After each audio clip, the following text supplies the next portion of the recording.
Hello, I'm Andrea Coulter and welcome back to my channel, the best place to be to discover exactly how your thoughts and your emotions are affecting your whole health, and not just your health, but your life as well. Now, if you watched last week's video, you will know the difference between a disease and an imbalance and what it takes to heal and recover both, and it's different. If you haven't watched last week's video, I suggest you go actually back and watch that first so that this video will make more sense. So the law of similars cures a true disease state, and a law of opposites cures an imbalance. However, have you ever wondered what a syndrome is compared to a disease, or what an inflammatory disease is compared to a true disease? Because they're all different. And again, they all require different methods of healing and curing. In other words, what side of the life force are they residing in? As we know, conventional medicine generally uses just a drug to solve these problems, and seems to suppress and get rid of those symptoms to a degree, but we all know that you still have that issue. As soon as you stop the drug, the issue comes back. So if you have one of these syndromes or chronic inflammatory diseases, which is not really a disease, so stick around, I'm going to go over all of these today. I'm going to explain exactly what they all are and how they function within your life force and what it is you actually need to help recover these issues. So stick around.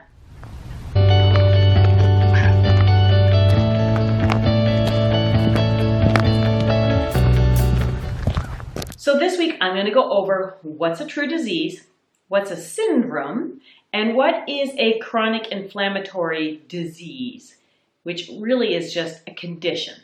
Because generally, we think of all of those as diseases. That's kind of what conventional medicine tells us, right? But they're not. As I explained in the last video, a true disease affects every single person the same every single time, and it resides within your generative life force.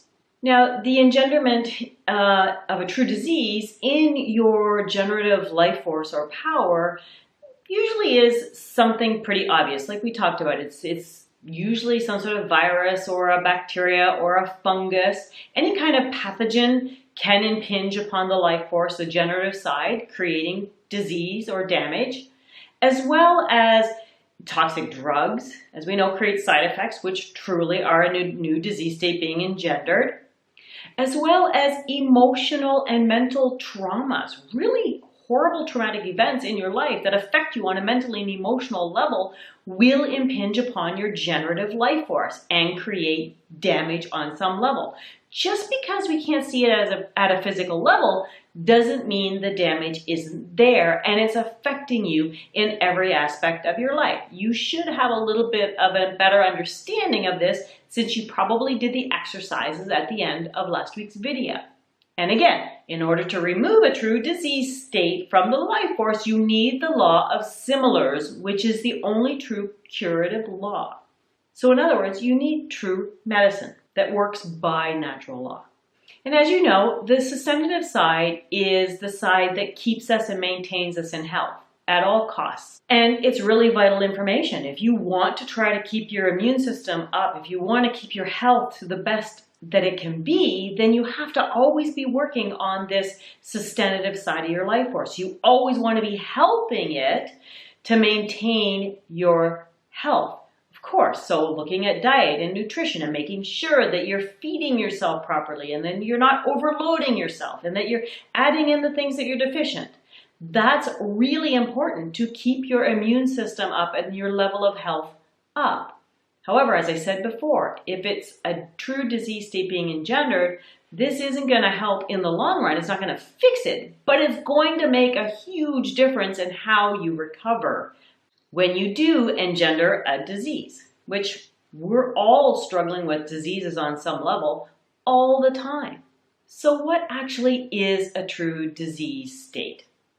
Well, it's funny, my kids used to always, when they were little, and I'd always talk about disease state, they'd freak out because they're like, oh my God, why do you keep calling everything a disease? Well, you have to understand, in my world, a true disease is not really a scary thing necessarily. And we shouldn't be afraid of the word disease. In fact, being afraid is what often leads us astray, and it's what often makes us vulnerable to being misled and told to do certain things because of our own ignorance and fear. We usually, jump on board. Oh my God, let me give that to me. I know I need to, I have to protect myself. Do whatever it takes. So this fear mongering keeps us vulnerable to misinformation. And that misinformation means that we're not actually going to then fix the real problem. So a true disease is something that affects every single person the same every single time. So no matter what your age, your race, your religion, no matter where you live in the world, every time you engender a disease from a virus, a bacteria, a fungus, a toxin, whatever, it's going to affect every single person the same every single time. Think about that. So one of the easiest ways to realize this is to look at the simple childhood diseases like measles and chickenpox, or even poison ivy. We all get the same exact symptoms when something like that impinges upon your generative life force. And it has a bit of a cycle that it naturally goes through, and then it resolves itself.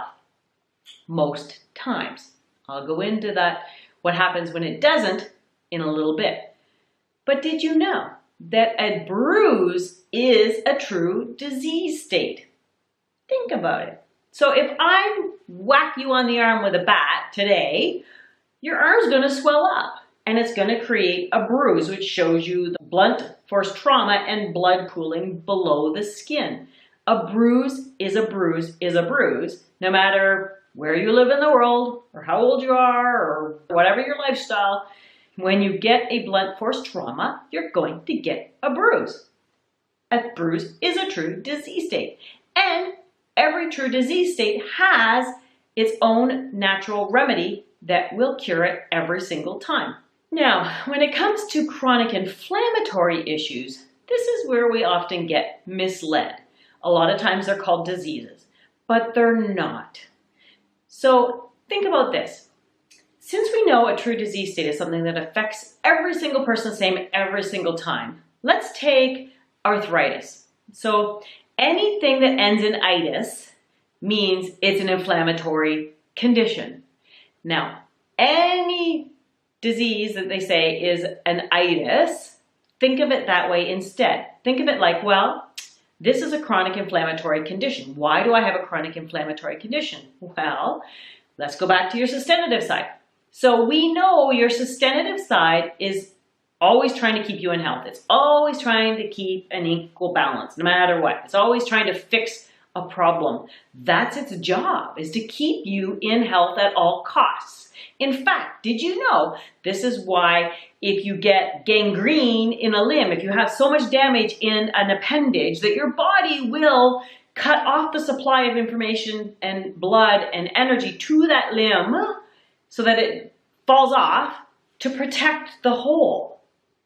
That's what it does. It will do whatever it takes to ensure the more noble organs, like your brain and your heart and your lungs and your inner digestive organs, all intact and working functionally.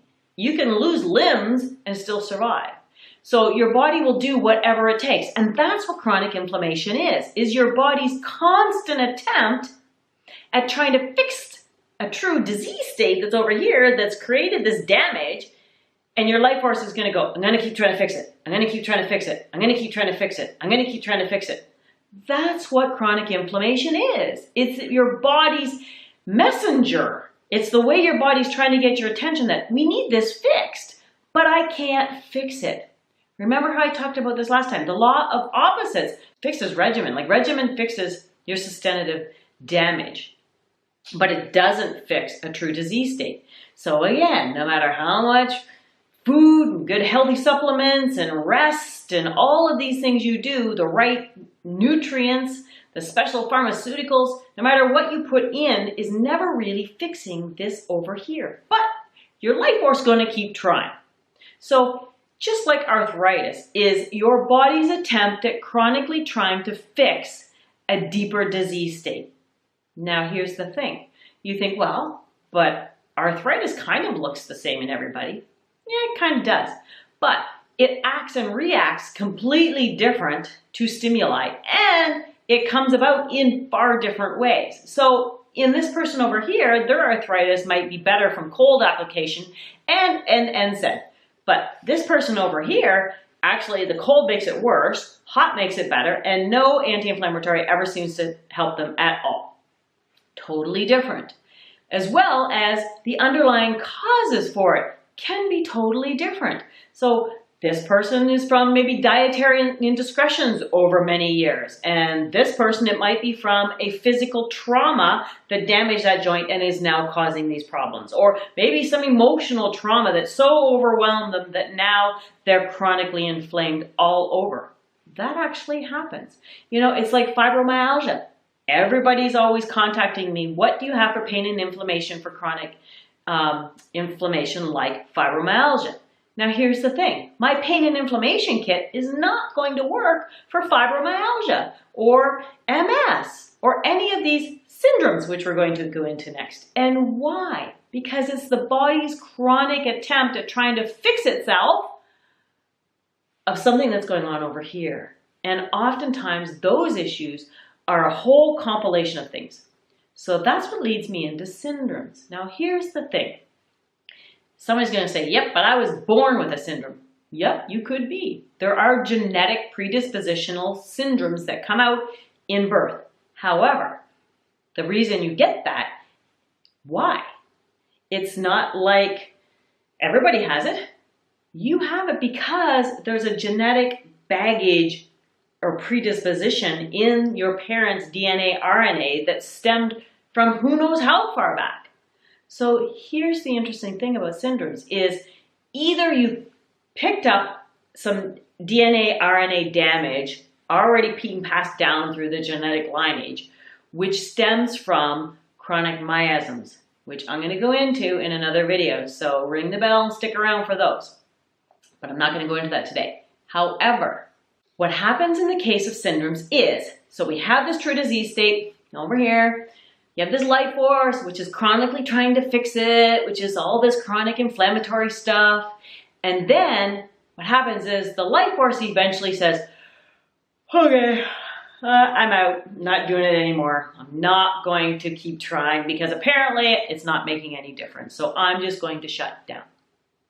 And that's where syndromes come in. So they are the life force's chronic attempt to fix, just says, nope, not doing it anymore. And this is where you get sclerosis or tumors or any kind of syndrome that is the body shutting down and saying, can't do this anymore. That's basically what a syndrome is. It's like the end of the scale for all of these things. Now there's a way to work through those. Again, it depends on how much damage is there. When you get to that point, there's a lot of damage there on a mental, emotional, and physical level. And that physical damage, you could fix the mental, emotional aspect that maybe got you there. But sometime and at some point in this physical realm, if the cellular damage is too great, you cannot recover that life force. It's just a fact. And I hate to say that, but as a practitioner who's been doing this for 20 some odd years, in fact, doing natural health for 35 some odd years, the saddest thing I've come across is that sometimes I've learned that there are some things that you just cannot fix. And that's when these syndromes get so far gone. Now, you can slow them down with proper medicine, and you can really help lift that soul spiritual being on a mental emotional level so that they can process and work through this in a healthier way. Sometimes you just can't fix true cellular damage when it's that far gone.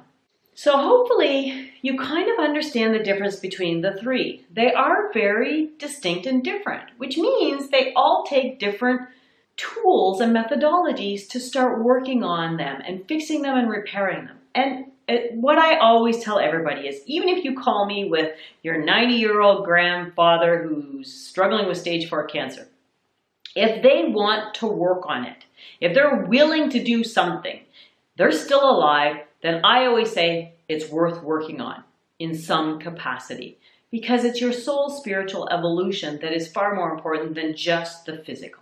So for this week, go back to your list that we did last week. And if you haven't done last week's list, do it now or this week. And then once you've got that list, I want you to go through that list and I want you to see what you think is a true disease state based on what I've explained that you're struggling with and what is not.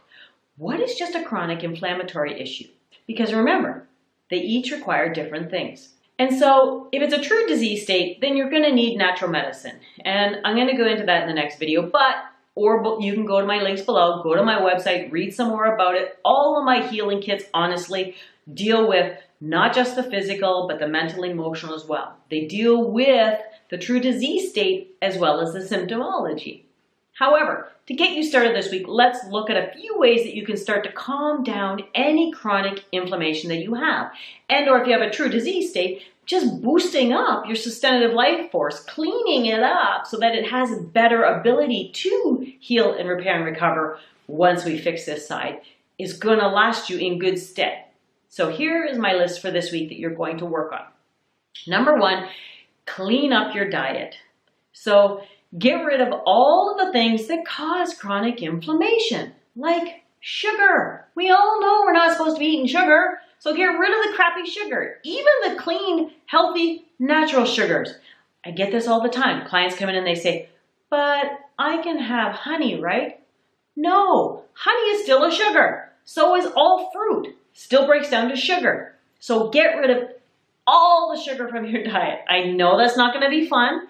And maybe it'll take you a month just to get that wrapped around your head because there's probably a mental emotional conflict over here that's keeping you eating the sugar. But we'll go into that another day. So get rid of all the sugar, all of the dairy. I know dairy is inflammatory for many, many people.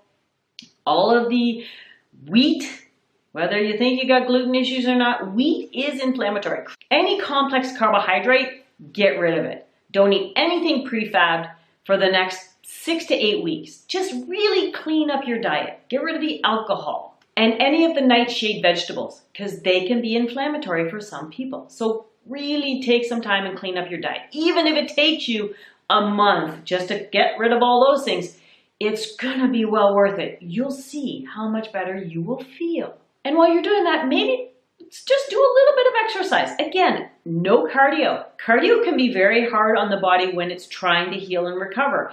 And if you already have chronic inflammation, then you probably don't feel like you can do any cardio anyway, and that's okay. Even just gentle walking is a good thing. But adding some weight exercises, that you should be able to do. Even if it's the lightest weight possible, just commit to doing a few simple weighted exercises at least 2 to 3 times a week. Just do something to get that metabolism boosting itself up a little bit. And then you could do things like rebounding. So getting the lymphatic system clearing so that it can move those toxins out of your tissue is things like rebounding. So you get like a little trampoline and just bounce up and down, or even just when you're standing in the kitchen making your food, just going from toe to heel, like tipping on your toe and then back down to heel. That, believe it or not, stimulates your lymphatic system. Or dry body brushing. So get a dry, natural coarse bristle brush, and before you shower, brush your body as hard as you can. Don't tear your tissue, but brush it so it feels really good. Stimulates the skin. The skin is your second liver, which also stimulates the lymphatic system to move and flush out toxins. So that's another thing you can add.